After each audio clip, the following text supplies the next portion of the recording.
Oh, wait, hold on. I should... Thankfully, the time doesn't go while we're in... well, oh, wait, you have spells. Okay. I thought that you did... I thought that we hadn't set spells at all for that, so... Ginny Outskirts. No, Battle of the Wildwood. Do you have to go into the Wildwood? I think it said Battle of the Wildwood, so I assume I have to go there. So, yeah.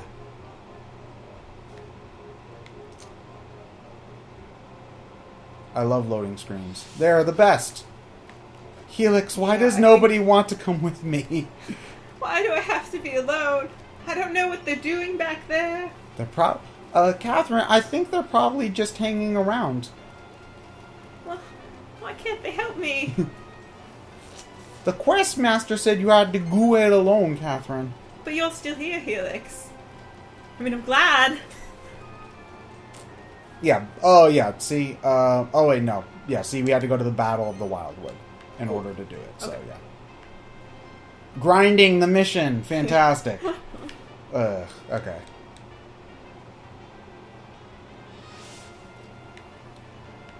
There was a sparkly. King Slime. Oh, wait, there's dialogue? I've never gone into one of these. You've never? No, we have. Oh, we... To grind? No. Wow, okay. I wonder if there's dialogue for, like, all of them, then. Maybe.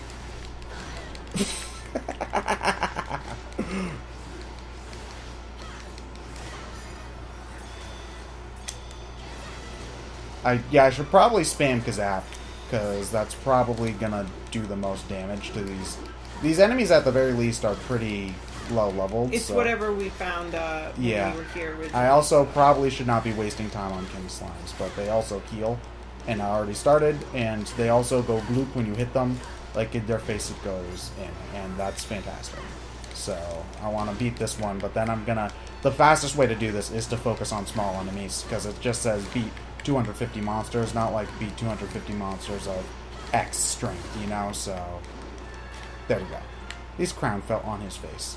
That was like my favorite detail when they were just showing off Dragon Quest 7 and 8 for the first time, was that when they were asleep, the king slimes had the crowns on their Did they do that in 8? I know they. I think they do in 8 as well. The Platinum King Jewel does that as well, and he falls on the ground. So silly. Yeah. He's like on the ground, and his little tiara thing falls over his eyes. But his eyes are closed. You can see he actually does close his eyes. Yeah, and they close the eyes too. Yeah, that's like, I remember that was one thing that like I was super impressed with Pokemon Black and White, when they like actually closed the Pokemon's eyes when they were asleep, because I think that's something like Pokemon Stadium didn't even do, or something like that. So the Lucy, okay.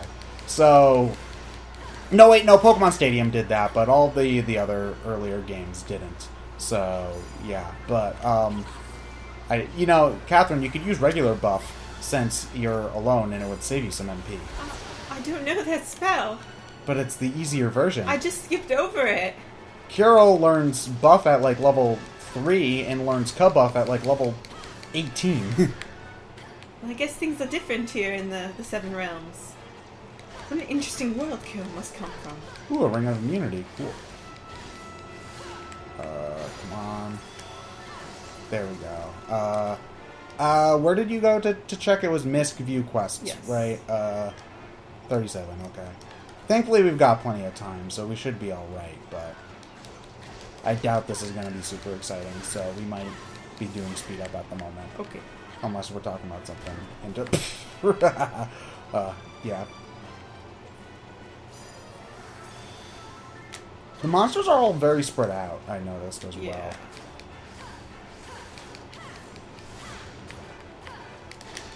Oh, that's poison! I'm fine. Hey, look at all the purple mud that we picked up, though. What? Wait, hold on.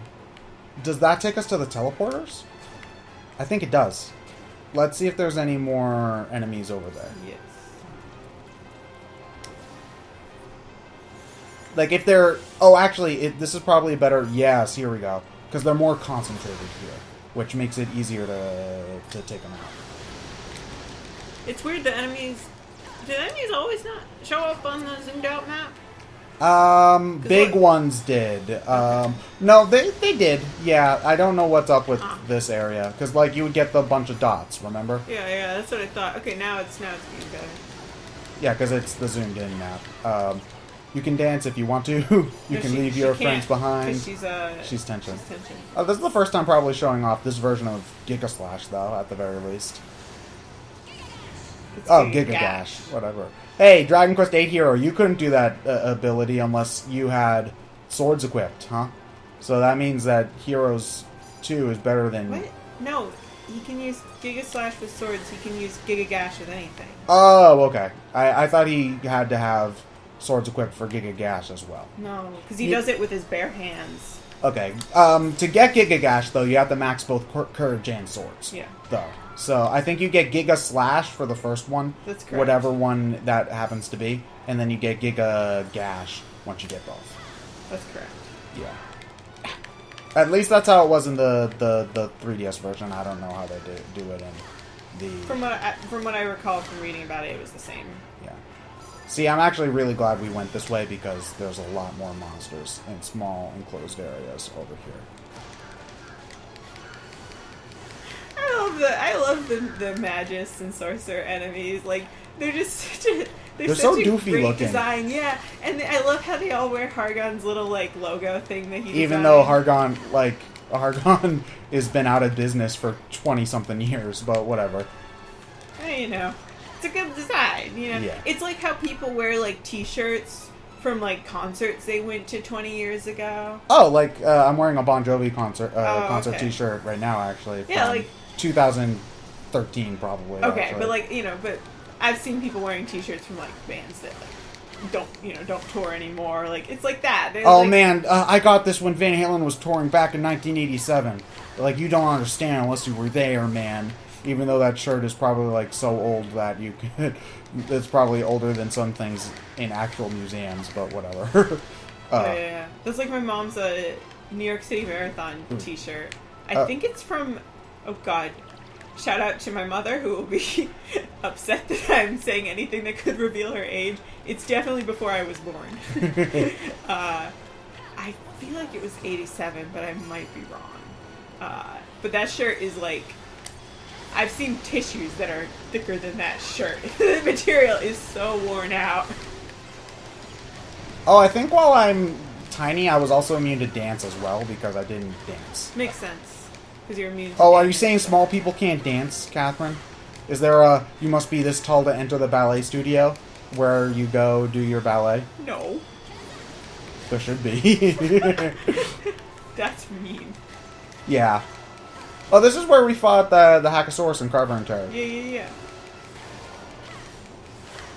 The tree looked very confused for a second. Like, what? Why am I punching a tree with a I spear? fall over. You're supposed to use an axe for this, dude. Okay. There's actually not many...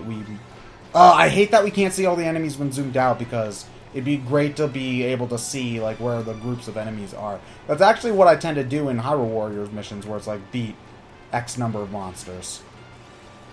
And usually you can beat those missions in, like, 5 minutes as opposed to 15 minutes. What's our progress like, anyway? Alright. Oh, wait, we can get more mini-medals. We should do that soon, too, as well. Okay, we're more than halfway there. That's good.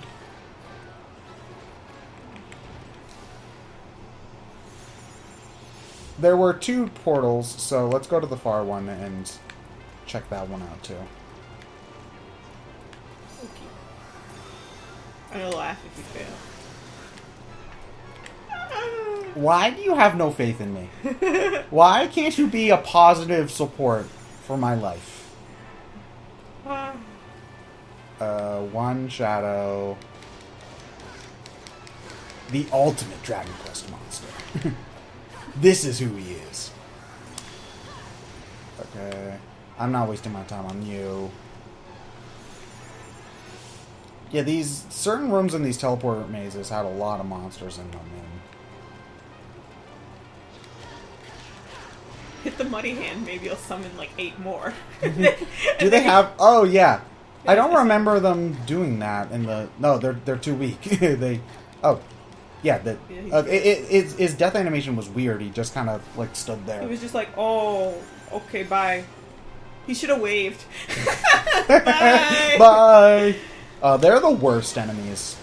The muddy hands. Oh, what I've seen it from you playing Dragon Quest 3, they're absolute trolls in that. Because they can summon more of them, but they can also summon the big statues, right? Yeah, they're probably the worst in that. Actually, no, they were pretty bad in 6, too.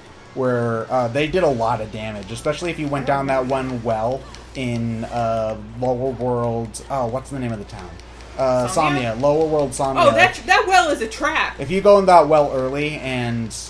That well is fight the bloody hands down there, you are pretty screwed. Oh gosh, that well in general is a trap divided by Satan. Divided by Satan? Oh, did you see that? What? He's wanted. Oh, cool. Let him kill you. You are cruel. But no, there's so many traps in DQ6, and like I kind of love it. It's due to how non-linear the game is, yeah. No, but there's like the part with the ring in Upper World Somnia where the woman's like, "Oh, I dropped my ring down the well. Can you go get it?" And the monster guarding the ring is like super hard. Was it a well wisher? No, it's a monster that's living in the well. I forget what he is. I think he's a powered up version of, I forget his name, but one of the little guys holding the big shield. Oh, we got him. Oh, yeah, those guys. I know what you're talking about. He's actually in the manga, and the hero takes him on together with Carver. Cool. And that was a big group.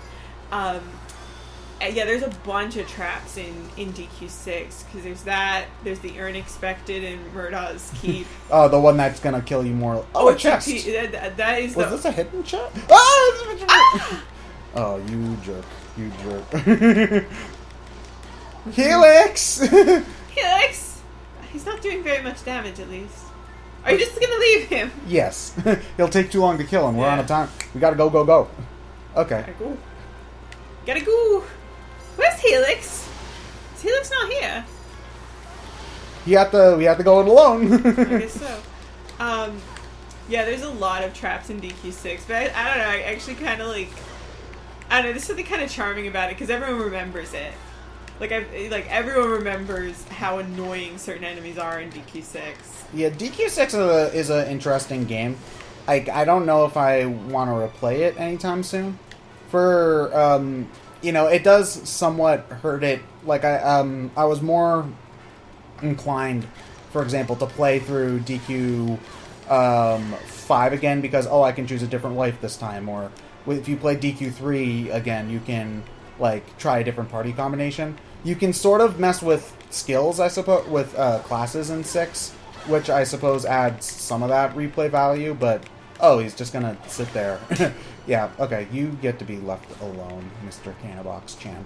I disagree. I think it's the same thing with DQ6 because you can, like, they give you a lot of characters to choose from, especially mid-game. I guess the thing is that for me, I think we never did the DQ6 discussion, so we never really talked about this at any point.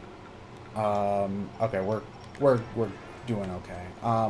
But for games like this, like DQ6 for example, where there's a class system, I usually prefer it if your characters are mostly blank slates, so that you can the classes are how you customize them. Games like Bravely Default do that. Like, the stat differences between the characters in that game are minimal.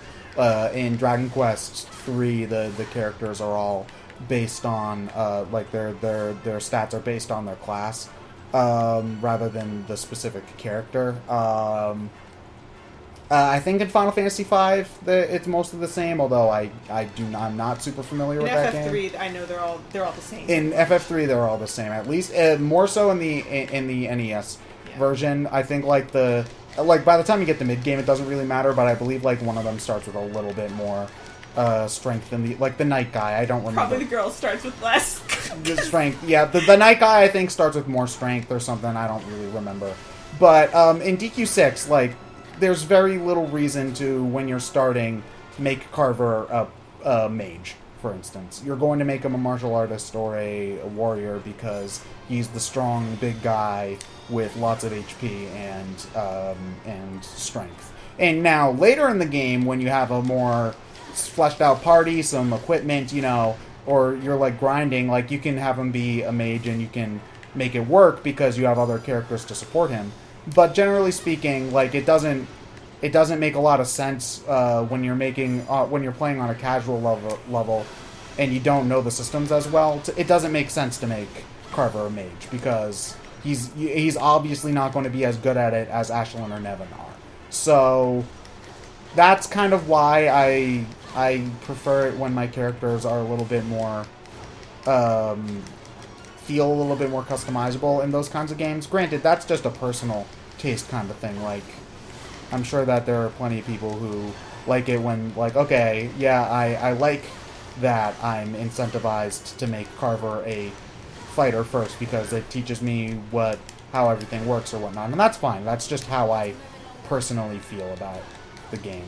But I love 4 and 5 so much. I recently just replayed 4 not too long ago, and I beat it in less than 20 hours. So 4 is not a very long game when you know what you're doing. Slow down.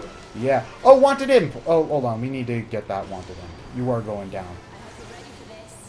Oh. The bounty on my head is very large. Nobody will ever get... I don't think you can defeat me. Oh, you defeated me! You superhuman. Oh, we got more something for... Oh, wait. 2 more. Okay. Are there 2? Okay. Hold on. I am of a completely different mind with DQ6. I think it's awesome that the characters each are individuals and you know what you want to do with them, whereas in DQ7 I was like, I don't know what to do with half these people. DQ7 you got everybody through everything by the end of the game. Yeah, but like when you get Mervin, it's like, what am I supposed to do with you? Like, what are you good at? You can't, I couldn't tell. Like with Mervin and Aish especially, I was like, because you don't. Aish is weird in particular because she starts off with Dancer Max and like 4 ranks in Warrior, and you're like, okay, so she's supposed to be another mage, but no, she is your physical attacker. She's the best physical attacker in the game, and it just doesn't. It makes a little bit more sense when you realize her backstory, for lack of a better word.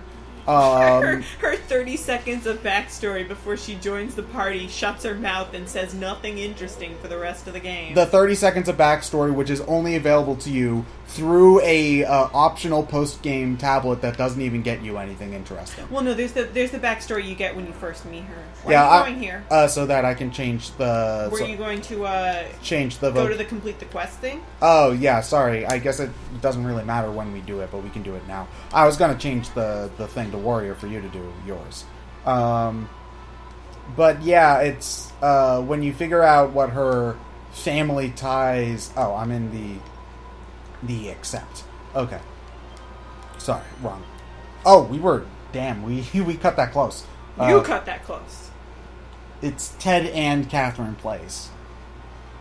But I'm the one who's famous. You're the one who's tarnishing my name. Congratulations, Exand can be a sage. Yay. Okay, next time maybe we'll make Exand a sage. Maybe. Wait, hold on. Where's that dumb...